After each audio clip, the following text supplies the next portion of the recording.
Good morning. Morning, David. How's it going? Good. Just woke up. Slept in. Welcome to Sunday. It's a beautiful day. It is. Just got a warning on my phone for a heat advisory. Oh, really? Are you supposed to hit like 100 today? I don't know.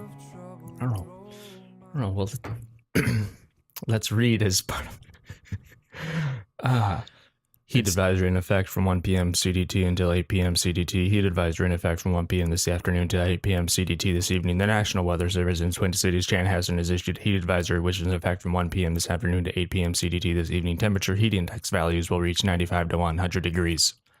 Welcome to the Daily Weather Report, now replacing the Daily 3. I feel like it's always in like one of those monotone voices. Yeah. The National Weather Service voice. That's funny. So, what were your Daily 3 from yesterday? And how'd they go? Yeah, Daily 3 from yesterday were finished the typography media queries for the single article page. Yes. Pretty specific. Specific. I realized I should have even been more specific. Ooh. Even that is like a big, too big of a project within itself kind of thing. I don't know. So I guess I got it all good for a couple of screen sizes down to think about like, where is it? 1030, I don't know, like 1039 pixels. Wow. That's a lot of pixels. It's a lot of pixels. So anything above that, the site will look fantastic. Anything below that is just crap. It looks crap right now. So if you're interested, I don't know, this is not something that you're interested in, but I'm going to tell you anyways. Okay. Because you won't be able to put it in a practical use. Wonderful. What makes reading more enjoyable is the number of characters per line, and often how much space is in between those lines. So you have character count, and so like the line, yeah. So that's what I've been trying to work on is get that ratio. Is it a ratio? Or get that number to a place that's like it's different for every font. That's the thing. So so you want like the typical is usually like somewhere between 50 to 75 characters, including spaces per line. That makes a very comfortable reading experience. Yeah. But you also have to take into effect, because of the different line strokes of different fonts. They're different widths. Yeah, they're different. Like each individual letter. Mm-hmm. But what that also brings into effect is like you have to change the color of the font as well. Or sometimes if you just kept that's why like if you kept one font, I don't know, just lots of different things go into it. So yeah. So getting all that looking good. And so that was one. And I got a lot done on that. I realized yesterday when I should have stopped though, or taken a walk sooner, when I realized like I stopped going kind of methodically through the progress, and I just started going from like jumping around. Yeah. Because I realized that kind of revealed my brain. I was just like, I'm fried and I'm just kind of still trying to plug away at it. It's not effective. Yeah. At that point. So yeah, there was a point where it became not effective. And yeah. Knowing when to stop. Dude, that's a book title. Could be about a lot of things. I was just thinking that. Yeah. Knowing when to stop with work is sometimes difficult. Yep. I ran into that a little bit yesterday as well, but I can talk about that in a minute. What were your other ones? Other ones were follow up with a guy for coaching, and also I don't remember because I didn't write it down. I only wrote down those two in my thing. So you didn't write down the third. Wait, are we still? Yes, we're still recording. Okay, yeah, it stopped showing it for some reason. I got concerned. Yeah, I only wrote down those two, and so I forgot what the third one was. Oh boy. And I did email the guy back. Nice. But there was another guy I needed to follow up with, and another guy I needed to email. So 1 out of 3 emails. All right. Yeah. What about you? Yeah, my daily 3 from yesterday were: 1, finish the understairs. So the little storage room under the stairs, make it ready for drywall. I did not do that. I All still right. have to insulate a little bit more and do some rough and electrical, but everything else in there I finished up. And then my second Nice one work. was, thanks, man, was to make a material list and go to the store. I did half of that. So I made the material list, didn't go to the store. So yeah, those first 2 I kind of only like half baked. So they're still somewhat undone. But then the third one was to download and organize a bunch of footage. And I did that. So cleared out my phone, a bunch of stuff like that. So that was Nice. good, got that done. But yeah, what I learned is, I think from there was this point where the going to the store was the thing I kept procrastinating on. And that was what I needed to do to finish the under the stairs thing. So that one was Gotcha. dependent on doing that. But there was this point where I started to procrastinate and wasn't really aware that that's what I was doing, but I just kept finding other things to do. So I didn't have to do that. Yes. And then it took me like maybe 3 or 4 hours to realize that's what I was doing. Did you get a lot of other stuff done? No. Oh, okay. No, it was like, at first it was like other kind of productive work. And then it became more like distractive. Like, oh, I'm just going to watch this YouTube video about, I don't know, how to paint or something. Like, Okay. I was just like, it was kind of research based. Not stuff that's relevant to where I'm at right now in the process. Yeah. And so that should have kind of been my first thing of like, oh, I'm putting this off because I really don't want to do this. And then Wait. Were you learning just for the sake of learning yesterday?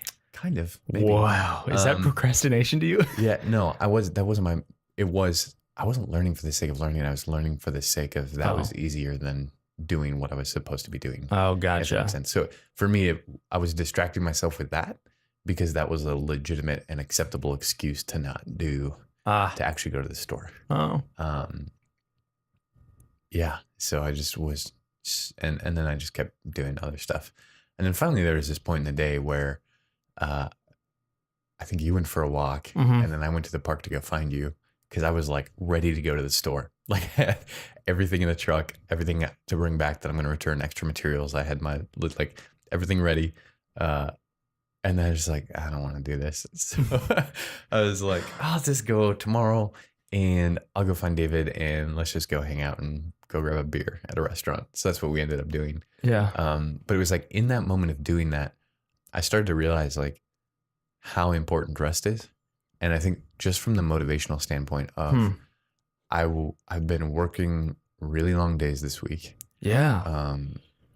And for a while, right? For about a week or more, I've been doing between like 11 to 14, 15 hours on different stuff. And it's just like, oh, motivationally, I am kind of at the point of like burnout. And that's where it was like, that's why it was so hard to focus because that kind of like, maybe it's not a muscle, but like that muscle of focus is just so strained for me that I need to just like not do something that requires like motivation to do. So I just started realizing like, oh, it's probably time to call it a day and rest. And I should have made that call like 5 hours earlier in the day because those last 5 hours were just kind of a wash. And it would have been, I think, better to just like realize that and say, okay, I'm gonna rest. And it's kind of funny because I remember, I believe in yesterday's episode saying, yeah, our weekend optimizer, I'm not doing that today. Like I'm not resting today. It's Saturday. It's work day. Yeah, same with me. Yeah. And it's like, oh, that was kind of stupid. Like I should have. Well, I was even thinking when rested. It's so in the moment, it seems so wasteful to rest. Like when you're in the moment and you're focused on all the things you still have to do. Yeah. But it's that sharpening the saw, right? I keep on thinking like, oh, what would it have been like if I actually would have just like taken like an hour and just actually rested. Yeah. Like actually rested. Or I think of like what would have been like if I would have taken the whole day or half the day. Like if I would have actually known when to stop. Oh, yeah. Like I was looking at my Toggle report from yesterday. So that's the app I use to track all of my time. And it was like pretty much everything after like 1:30 was just me distracting myself and procrastinating. Did you still record yourself throughout that procrastination time of Toggle? Oh, that's such a great habit that you have built in. I mean, not like all of the little things I did. Sure. But I looked back and I'm like, yeah, what did when I went back to enter in the like description, because I hit the timer, and like at 1:30, that was like the last thing that I had done. That was actual like basement work. Oh, so it was just... And then everything after that until like 7 or 6 or whatever time it was, we decided to head over there. Yeah. It was just like little like walking around, staring at stuff. Oh, I'll take this piece of trim off. Oh, well. Did you go back and fill in those descriptions? No. Okay. No. Okay. That just gets labeled as, I don't know, something. What? No. Yeah. Distraction. Or I think I have a tag in there that says like waste/veg, which means just like vegging out. Yeah. But that wasn't like, yeah, and that really was actually wasted because it wasn't rest. Right. It wasn't like the veg, it wasn't restful. Right. And that's where I make a distinction between like, oh, like getting distracted on Instagram and then Facebook and then Craigslist for a while, like, and all of those different things that happened in that. Those weren't actually, though they distracted me and kept me from the thing I was supposed to be doing, it wasn't restful. So for me, that's a different category than when we were like, hey, let's go for a walk, go grab a bite to eat, go grab a drink. Like when we decided to do that. Was that more restful for you? Yeah. So it was for me too. Yeah. Because you remember when we were walking down the sidewalk and I said, okay, this is it. I'm clocking out. I'm done with work for the day. Yeah. And I just decided like, boom. That was like making that mental shift from working, being productive to I'm off stage right now. I'm not front stage. I'm not backstage. It's so hard to do. Off stage. I don't know. I still don't know how to do that very well. I'm still trying to figure out my mind, because even today, as I've been thinking about like, today's going to be a rest day. Yeah. Part of it is. I have a meeting later. Yeah. With my executive assistant that I scheduled for today. But even like, I don't know. Yeah. It's just, it's so hard for me because my brain's constantly like, oh, I could sneak a little bit of work here and I could do a little bit more work there. Yeah. So it's like, it's hard for me. I need to learn how to just be like, no, it ends. Yeah. And now I'm just going to rest. Right. Focus on something completely different. What if you took what if you wrote it down and made it happen? Wow. What? Like as far as rest, like you just went through. I think I'm going to. Here's how I'm going to rest. Here's what I'm going to do. Because I think what I've realized, and I know we've talked about this before with rest, but if I don't write it down, it doesn't happen. And that's where it's like, because I didn't intentionally decide to rest and go, here's what I'm going to do to rest, and here's how I'm going to cease from work and like participate in things that are restful or playful or rejuvenating. I ended up just kind of having that huge chunk of time of the day where I just kind of like vegged out and didn't do really anything. And even too, it's like realizing like that time is wasted even from a social standpoint.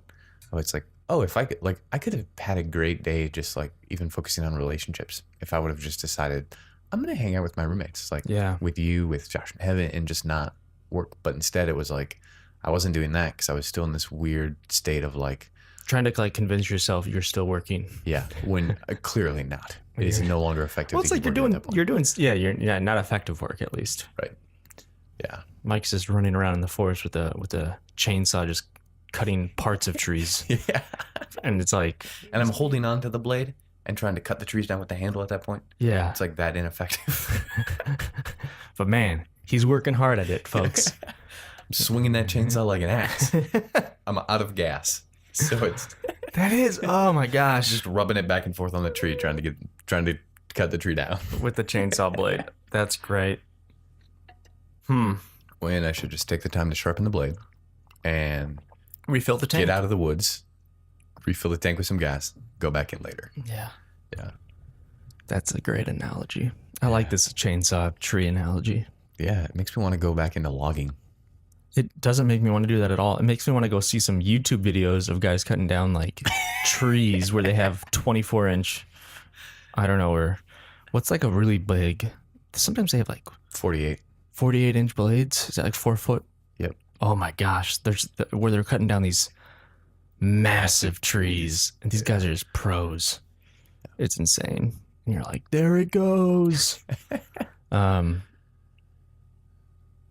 Which does make me want to create like an infographic to try to help, or like a little picture book of like how just of this analogy that we're talking about, how to rest, how to work. Yeah.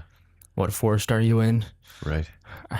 All the different nuances that we've talked about with this analogy over. Have you gone up in your hot air balloon and looked recently for the tree? Yeah. Yeah. So what are you going to do today? Today I am. Are you on stage, off stage? On stage. Okay, you're working. I am. I am going to go to the store, which is probably, I think it's my goal. My goal high. Learned nothing. I learned nothing from yesterday.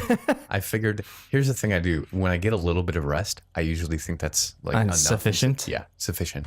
So I'm like, oh, last night I went and did that with David. That was restful. I slept in this morning.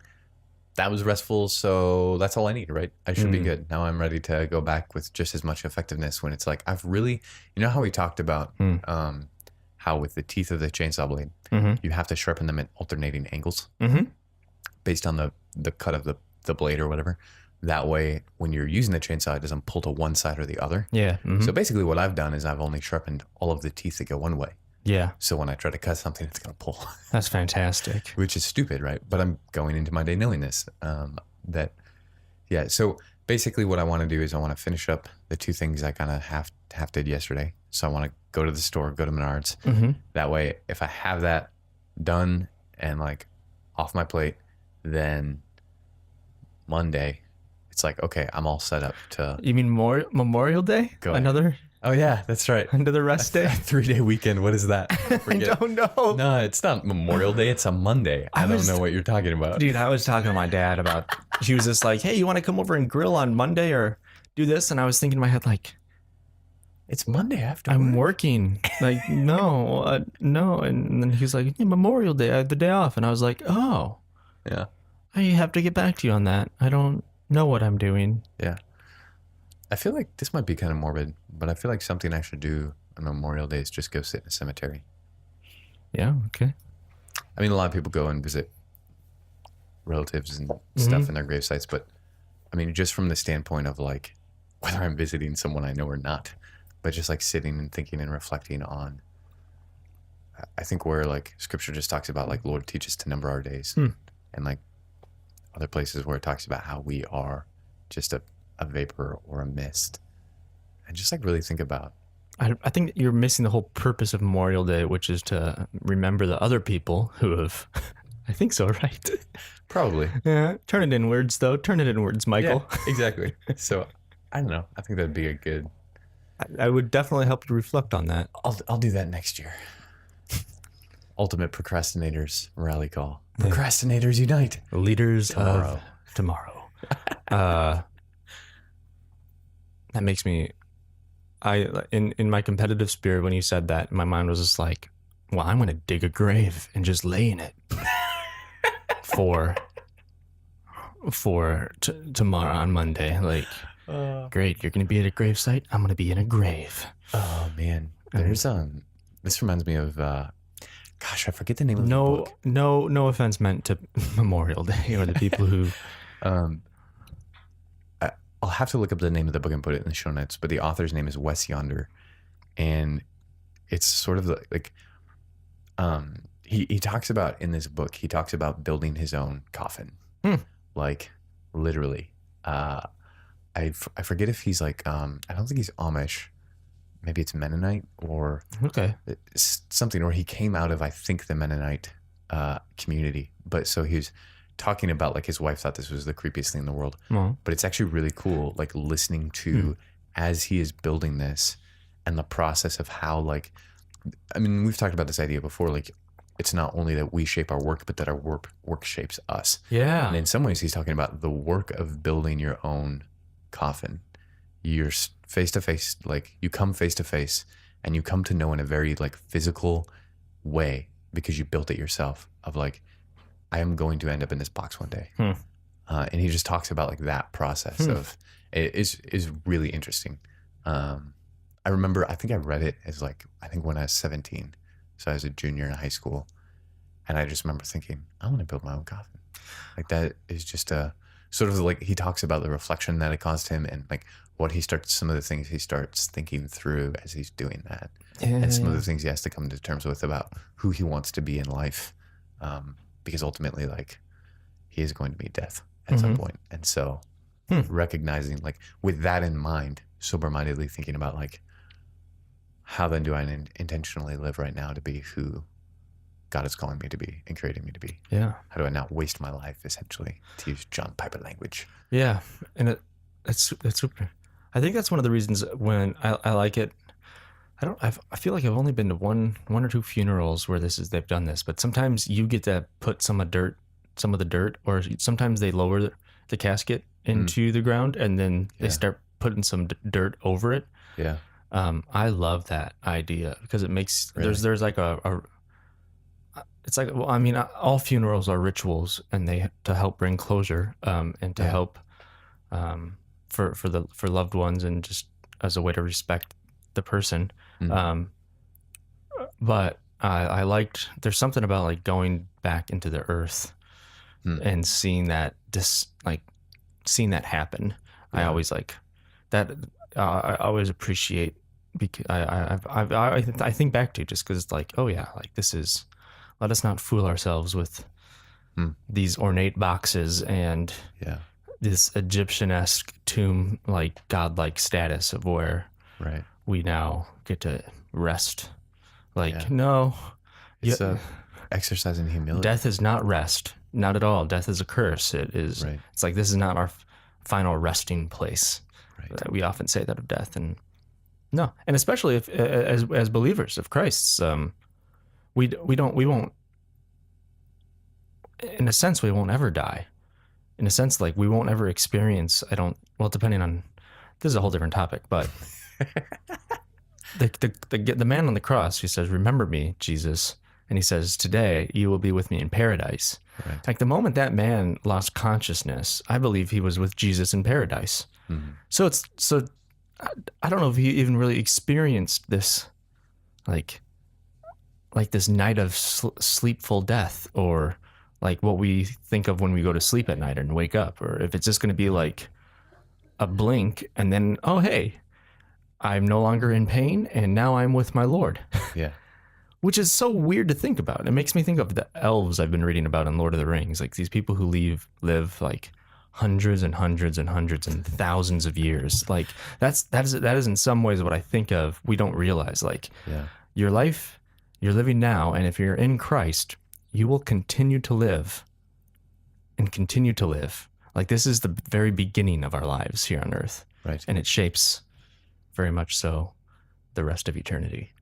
And I think that, like, thinking through that also impacts the way we work now, and the way we work while we're here.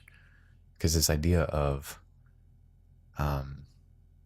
like what the end looks like impacts how and why we work. And like, we don't engage in work because we realize this is the only shot we've got to make a difference with our work. We realize, like, because we have that eternal life, we will get to work on the other side of the grave. And work there will be without frustration, without the effects of the fall, which is going to be just with much more joy and awesome.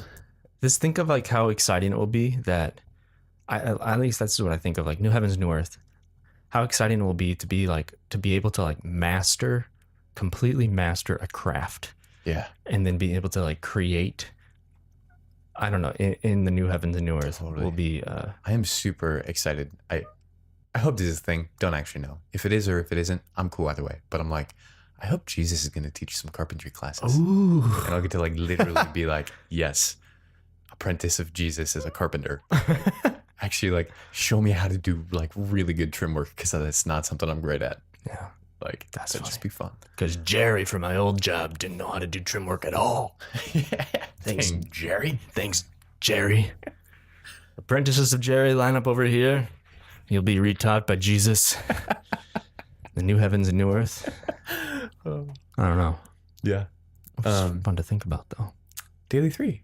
So you had the daily 2 there. Yeah, daily 2. So I'm going to finish the 2 from yesterday. And then I think my third one is to just, my wife is visiting her family this weekend, and she's coming back this afternoon or evening. So I think once she does, I'm just gonna hang out with her, help her get ready for work tomorrow. So Nice. she's working tomorrow too. All right. Healthcare professionals, you never really. Nope. People don't take a day off from getting sick or hurt or injured. So there's no holiday for the sick. Yeah. How about for you? What are your daily 3 today? I was thinking about this morning because it's going to be part of it's going to be restful. Mm-hmm. One of them is to meet up with my executive assistant and just go over some different work that I'm going to be having her do, or just discuss how things are going. Another one will be to just sit down and read The Lord of the Rings, because that's a very restful thing for me to do. And the third one, I think, is going to be putting on some, I don't know, like some music, or like a TV show like Arrested Development in the background, and organize my room or my hard drive on one of those two. My room, my hard drive, my downloads folder, they all need it. Yeah, absolutely. So I kind of just try to do some organization there and rest, because that will be restful for me. Yeah. That is interesting. There are some times where organizing and cleaning is stressful, but then there are other times where it is actually a really refreshing thing for me to do. Mm-hmm. It just feels so good to have gotten done. Yeah, and I think the outcome of it, of having things in a more orderly fashion is. Yeah. And I think there's a part of why we love that is because we're made in the image of God. And God is a God of order and not of chaos. Yeah. And so creation is him bringing order to things, bringing structure to things. And I don't think we think about that very often, but it's when you come home and you put the milk in the fridge and put the groceries away and organize stuff in the pantry, you are imaging God. Little bits here and there. Yeah, and I don't think that's a connection we don't usually make, which makes me actually far more appreciative of my day yesterday, because some of what I did, rather than was organizing the footage. Yeah, that, but also just the job site kind of. I spent a lot of time organizing and cleaning, moving materials that I know and tools that I no longer needed. It did look cleaner in there, and bringing the new ones in for the next part of the process, and kind of staging is what we call it in the construction world. But important. Yeah, and just did a good deep, thorough clean. Oh, nice, dude. Vacuum it out. You got a lot done. Yeah. Cool. Well, good luck. Thanks, man. Yeah. You too. Thank you. This is another episode of the Daily 3. The Daily 3. Write it down. Make it happen. Captain. Get some rest. That's right. Dear refuge of my weary soul, on thee when sorrows rise. Chuck Testa. Nope, just another realistic coffin from Chuck Testa. 8:15. Come on. Get into Menards.